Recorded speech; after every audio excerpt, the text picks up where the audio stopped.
Assalamualaikum warahmatullahi wabarakatuh. Selamat datang kembali di channel Kisah Para Wali.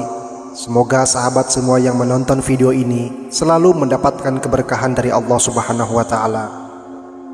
Semoga dengan berkahnya mendengarkan kisah wali-wali Allah, kita mendapatkan berkah dan kemudahan dalam urusan apapun.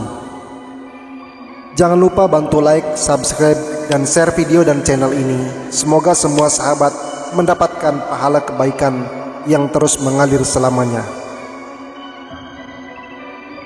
Dalam video kali ini saya akan menceritakan tentang kisah dan karomah dari Abuya Bustami.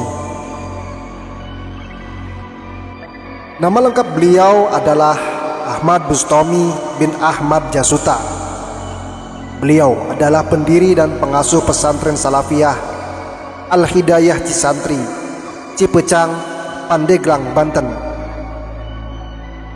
Istiqomah dalam kesantrian dan keulamaan adalah kata yang bisa diungkapkan untuk menggambarkan kiai yang karismatik ini. Waktunya habis untuk mengajar para santri dan beribadah kepada Allah Subhanahu wa Ta'ala. Santri dan masyarakat sekitarnya memanggilnya Buya Bustami. Panggilan Buya adalah panggilan untuk kiai yang telah melampaui derajat tertentu dalam ilmu dan ma'rifat. Kezuhudan dan waro adalah prinsip hidup yang dipegangnya erat-erat. Ketegasan dan keberanian adalah sifat yang menonjol dari Buya Bustami. Di samping memang ilmu kedikjayaannya telah banyak yang membuktikan. Ketika awal-awal Buya mendirikan pesantren, banyak mendapatkan tantangan dari berbagai kelompok masyarakat. Bahkan ada yang bermaksud mengusir beliau. Puluhan orang pun telah mengepung rumah beliau dengan berbagai macam senjata tajam. Beliau bukan takut. Beliau mencabut pohon yang cukup besar yang ada di sekitar rumahnya.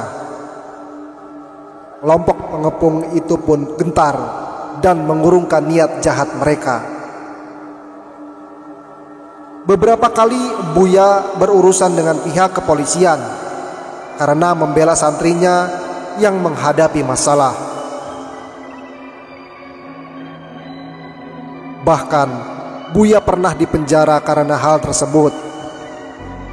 Dikisahkan pada awal tahun 92, santrinya yang dipukuli kondektur sebuah mobil bus. Kemudian puluhan santri mencegat bus itu sehingga terjadi perkelahian yang mengakibatkan seorang kondektur terluka akibat bacokan santri. Akhirnya pihak manajemen bus itu pun melaporkan santri Al-Hidayah ke pihak kepolisian. Sebagai pengasuh pesantren, Buya Bustami bertanggung jawab apa yang dilakukan santri-santrinya itu. Buya pun ditahan di kantor kepolisian. Ketika proses hukum itu berjalan, perusahaan bus itu mengalami kerugian besar. Banyak penumpang yang enggan menaiki bus itu karena takut kualat kepada Buya Bustami. Dan memang banyak bus dari perusahaan itu yang mengalami berbagai macam kecelakaan.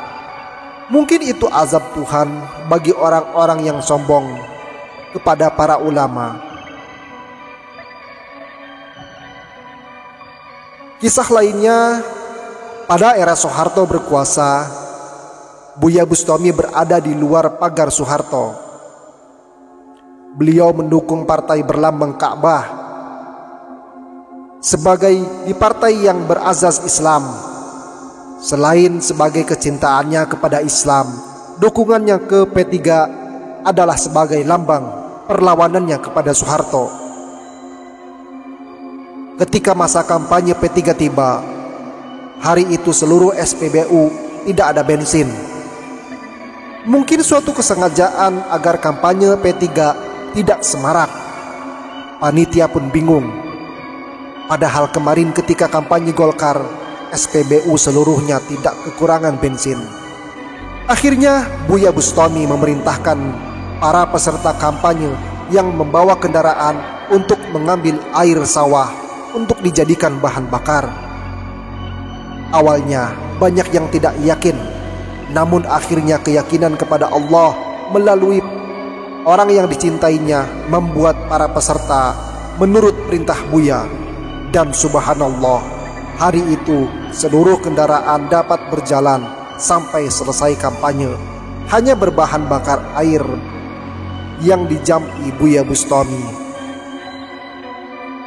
Selain berani, beliau juga adalah ulama yang sederhana, santun dan tawadu.